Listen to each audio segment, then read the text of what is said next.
Ha, ben bilsem neye yanıram ya. Saygı yoktu bizim saygı. Ha. Akşama için böğrümüzə da atqodumuzla yekələnir. Ha, elə idi ana. İndi təzə işə giribdi, 400-500 manat pul görübdü. Adam zat saymır, hə. Dudurub gör. Nə bilim ya. Hələ Nicati deyirəm mən sənə. Altın sat, hə. O təzə evlənmədin mi dostumuz? Hə. O peçirən.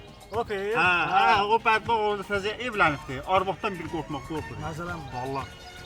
Hə, elə şey mən xoşlamıram. Adam niyə armaqdan deyir? Kişi niyə armaqdan deyir? Hə, onu deyirəm ana. Hələ eşən deyirəm ya. Hansı işən deyirsən? Hə, gül satan yoxdur mu? Ha. Bugün deyəcəksən.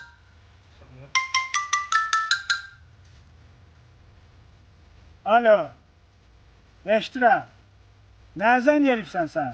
Mən sana deyirəm ki, mən çöldə olanda, dostlarımla olanda mənə zəng eləmə. Mən beynimi xarab eləmə. Deyirəm ki, gəlim evdə başını əzim səni.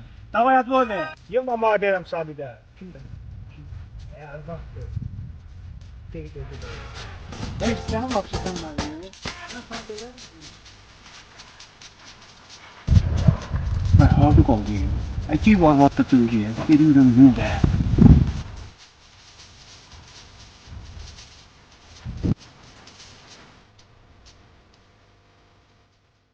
Ay aşkım qadınla qurban olma olar bağışda ayaqlarını atdırım. Çox yedim qələt elədim.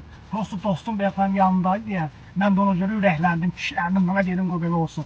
İnansınlar adını başa düşsəm. Bax, narahat olma. Evə gələn kimi paltar da özüm yuyacam, qabları da özüm yuyacam. Hələ yerləri də siləcəm. Qadınla nə olar, üzr hesab elə. Çox yedim qələt elədim. Dönə, bax dönə, xahiş edirəm, bağışla nə olar. Yaxşı danışarıq. Aşkım, sen mutfağa geçsin. Haydi, ben de böyle, çok başa çıktım. Hadi, hadi.